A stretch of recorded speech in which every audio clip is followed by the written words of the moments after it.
online now, all right? Now, I feel like once Cardi B gets a stamp on your campaign or whatever you're doing, people just will not take you seriously. Like, you know what they say, all numbers ain't good numbers, all money ain't good money, all clout ain't good clout. And Cardi B's clout does not really translate to real life actual, change. She's a stripper who yells out into a microphone and twerks. How dare you have her co-sign your politics? That's stupid. Like, seeing Kamala Harris up there with Cardi B, that was just utterly inappropriate. Completely inappropriate. And it made no sense. But they be desperate for them votes and they try to think they're gonna get wins, but they're not.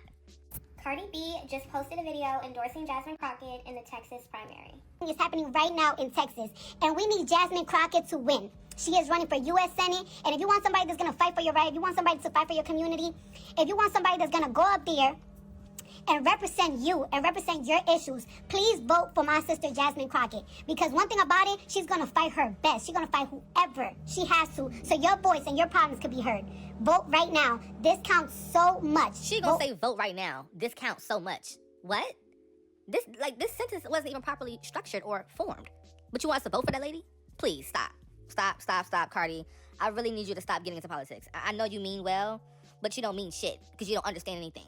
Guys, we are absolutely so screwed. Jasmine Crockett just got the biggest endorsement ever. Cardi B. I know you guys are just as shocked as I am that Cardi B would endorse Jasmine Crockett. I mean, should we cancel the election at this point? Jasmine clearly won this. Yeah, obviously he was being sarcastic, okay? Obviously. All right. Now let's talk, let's chat. What's y'all opinion? Oh my God, Quavo. Y'all, Quavo got hit with a $3 million lien for unpaid taxes by the IRS.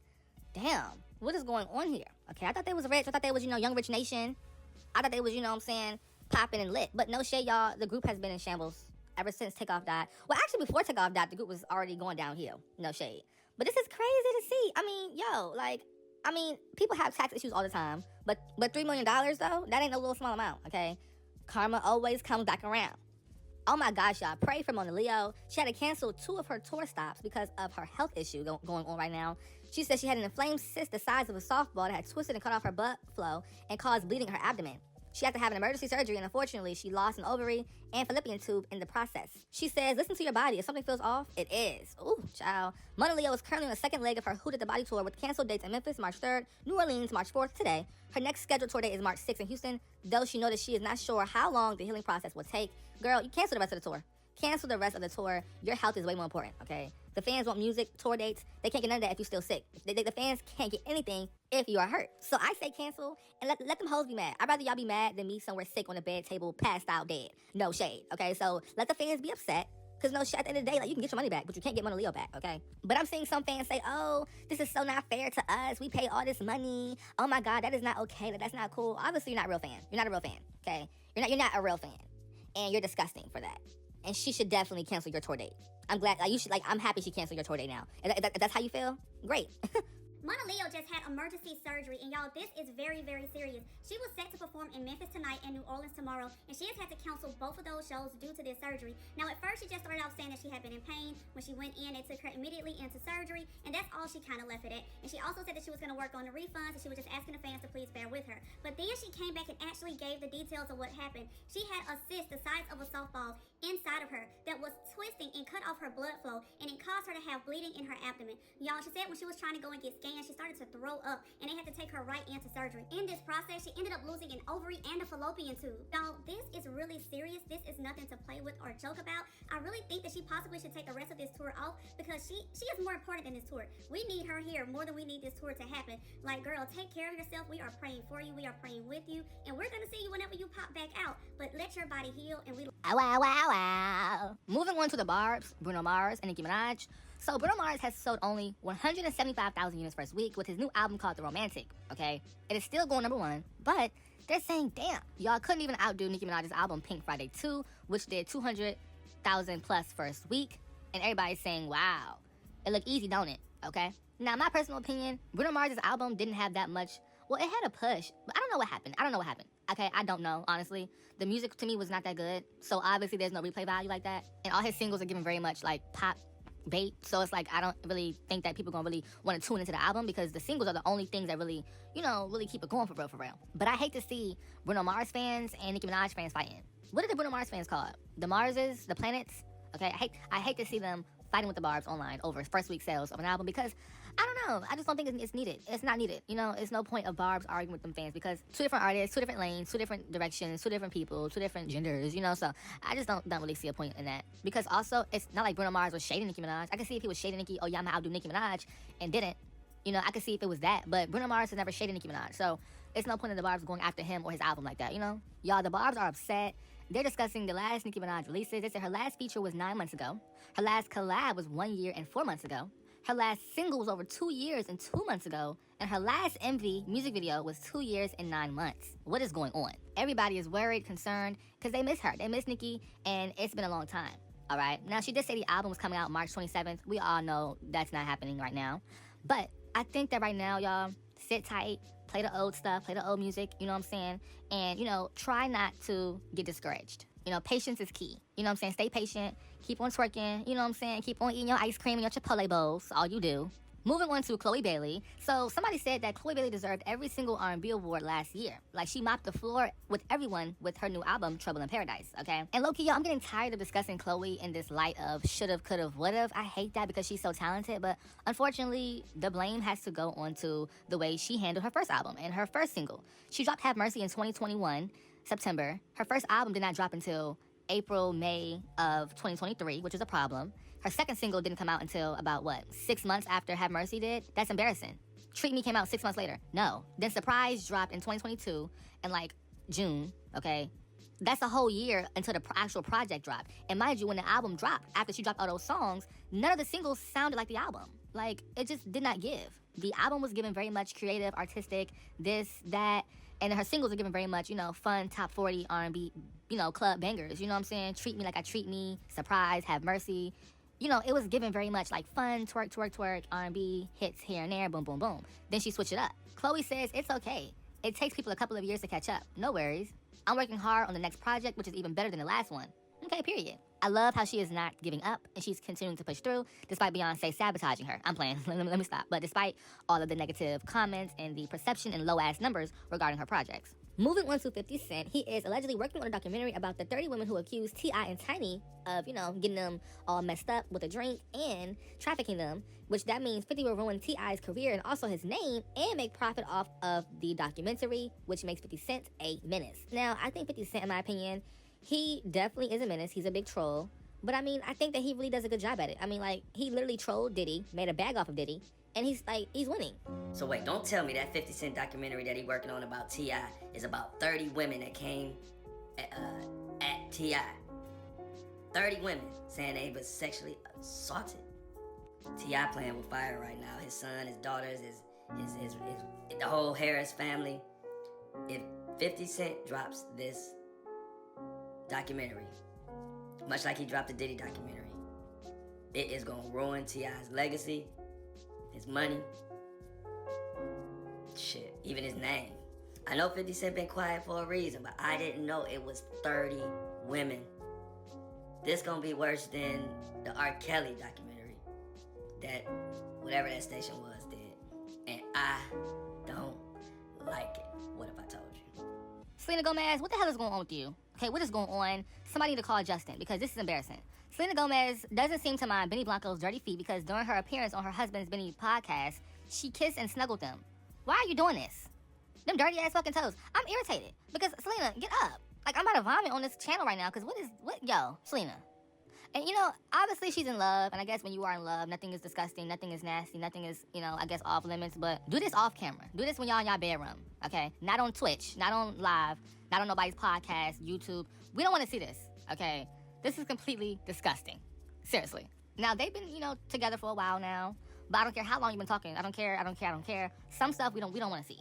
Moving on to Jay-Z. Jay-Z lands on the expanded Epstein investigation witness list of the United States House Oversight Committee. Okay, they said a subpoena for transcribed interviews in the ongoing Jeffrey Epstein probe is forthcoming. Jay-Z's name appears in the files where a woman alleged she was, by Harvey Weinstein, Sean Carter, while inside what she believed was Epstein's Florida mansion. Representative Nancy Mace stated the Oversight Committee is coming for the truth and coming for you. That includes everyone who enabled Epstein's network. Stay tuned. Mace says a formal letter and additional subpoenas are forthcoming. I'm tired of, they know what's going on. These people who have the files, they know what's going on. Why do y'all keep acting as if there's new information coming out soon or there's new stuff to be revealed? Y'all have all the tea. Like, I don't know why we have to sit around and keep on, like, waiting for more and more and more and more. Just drop everything. But it's because it's a distraction. They want to have you all on edge for more. They have had these files for years. I mean, years. Okay? And I told y'all, they are not going to do anything about the files or the people in it. Because they're all rich billionaires who are successful, a lot of money. They can easily just pay themselves off, you know, and they're exempt from the law. Moving on to DJ Academics. So he weighs in on the rumors that Stephon Diggs allegedly cheated on Cardi B, which we all know is obviously what happened. Let's not act dumb. So he says that he's seen Diggs around too many attractive women, okay? So Academics says you see 2 or 3 of that N-words, B's, and be like, I can understand why he's effing these girls on the side. Yo, Cardi, them bitches is bad. I'm still putting you up there because you my homie, but his side chicks are bad, aka badder than Cardi B. I agree. Cardi B is not like a top tier face card baddie. She has had work done to imitate the baddie look, but her look naturally is not that. Now, when it comes to, okay, he cheated on Cardi B because he has a lot of other girls around him who are attractive, that's not a good argument. That is a terrible argument. He just does not respect Cardi B. He just does not respect her as a woman or a partner, okay? He got her pregnant and just going, you know, F other girls. That's not respect. That's not cool at all, okay? So, Academics is saying, it's because badder girls are around. I mean, yes, badder girls are around, but obviously he does not want to settle down with Cardi B. But I kind of feel bad because imagine, like, no man you deal with or talk to or date takes you serious, and every man you date cheats on you. That would be very, very, very sad and embarrassing. Like, I would have low self-esteem, too. I would always be on the surgery table, too. I mean, seriously. But you would think a person who is a stripper will understand men a bit more. I feel like strippers and, you know, nighttime workers understand men a bit. Like, I be seeing so many story times on TikTok about how, like, you know, nighttime workers, you know what I'm saying, the nighttime ballerinas, they always say that, okay, men, you know, they don't want this, they don't want that. You know, why don't you have those same skills, Cardi?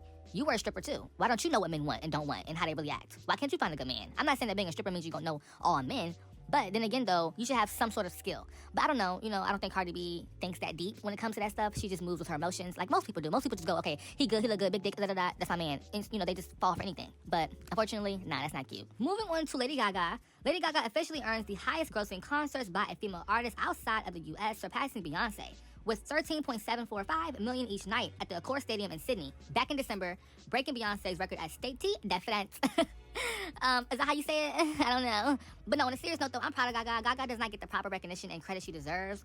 She definitely always breaks sales, touring data, touring sales, album data, but she doesn't get the same acclaim. Why is that? Why is that?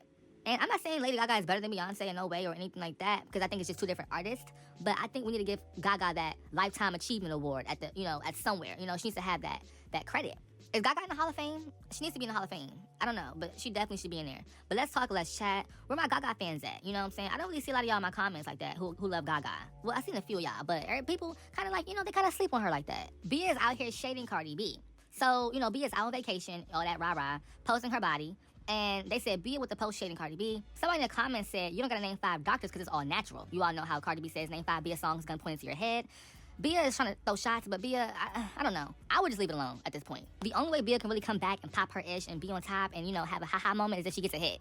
Bia needs a hit, okay? A hit, a smash song, #1, top 10 song. I don't know what's going on. Why doesn't Bia have that oomph with her career? She has everything needed, but she doesn't have that oomph. And it's very annoying to me. Because Bia has all the rapping ability, she can write, she's pretty, she's gorgeous, she has the body, she has the face, she has the fashion, she has it all. Why doesn't she have, what's going on? But no shade though, I want Bia to also stop doing this stuff because I don't want her to be known as just Cardi B's op. She's way too talented to just be known as Cardi B's op. You see what I'm saying? Like, I don't need her always engaging in the Cardi B comments online and the Cardi B discourse. Leave it alone, just let it go. Just let it go. I don't want you to always be thought about in association to that botched hoe, okay? No. Get a hit. Can somebody get, like, what?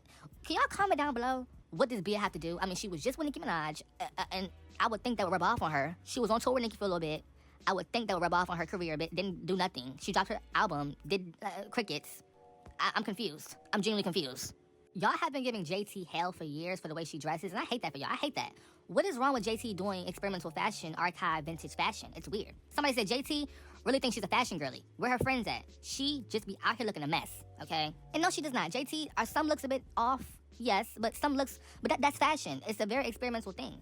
A lot of y'all who wear clothes, y'all clothes are picked out for you, okay? If it's trending, you're wearing that. If it's in, you're wearing that. You have no actual authentic taste or intuition when it comes to what you wear for yourself. So when y'all find a bitch like JT who actually dresses up for herself and actually looks fly, actually has aesthetic, a mood board for herself, y'all don't know how to take it because it's not trending, it's not mainstream, it's not popular, it's not Lululemon, it's not Aloe, it's not Bottega Veneta shoes, it's not Balenciaga track runners, it's not Gucci sandals, it's not Hermes, it's not a Birkin bag, so it must be trash, it must be weird. No, stop. And I feel like JT is pushing boundaries when it comes to black girls in archive fashion. And I really genuinely feel like JT does not look a mess all the time. No, some looks are a little bit, different, but I don't like that with y'all. Y'all always want to bash her for her looks. Now, does she have a bad attitude? Yeah, her attitude can be trashy, but I think JT knows how to give you a fashion moment, a fashion statement. But unfortunately, JT's career, the grassroots of her career is from, like scamming culture, you know what I'm saying? Like the little, ghetto hood rats wearing boosted clothes. So when JT goes out and does something different when it comes to her look, her fashion, her appeal, people hate on it. You know what I'm saying? They hate on it. And I get it because, like I said, her original fan base, City Girls, they're not no archive advanced fashion girlies. They're strippers who scam. They're 304s who F for money. And, they're just little people like that. Moving on to Zara Larsson. She is #1 on global Spotify for the first time in her career. Congrats to Zara. I do love Zara, okay? But, she's been going after Chris Brown, shading Chris Brown, a black man. And somebody said, notice who has never done this with 600 plus songs, yet she's apparently latching onto Chris Brown for fame. In case y'all don't know, Zara Larsson, she doesn't like Chris Brown because of his past, cool, fine, whatever. But she's making it her whole personality. Like, she's in interviews mentioning Chris Brown overly, saying this, saying that, and it's just like, okay, it's kind of corny.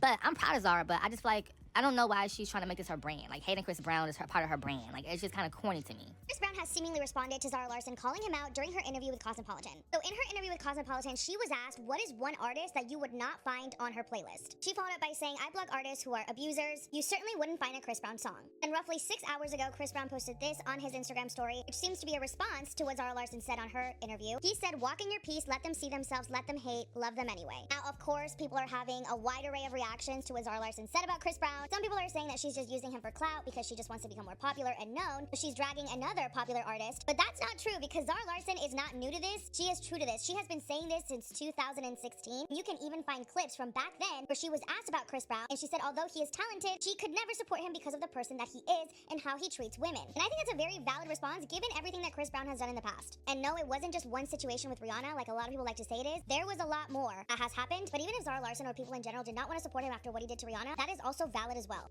Child, I don't know, but people just feel like they feel weird because it's a white woman trying to come after a black man. They feel like it's a bit like strange and unnecessary.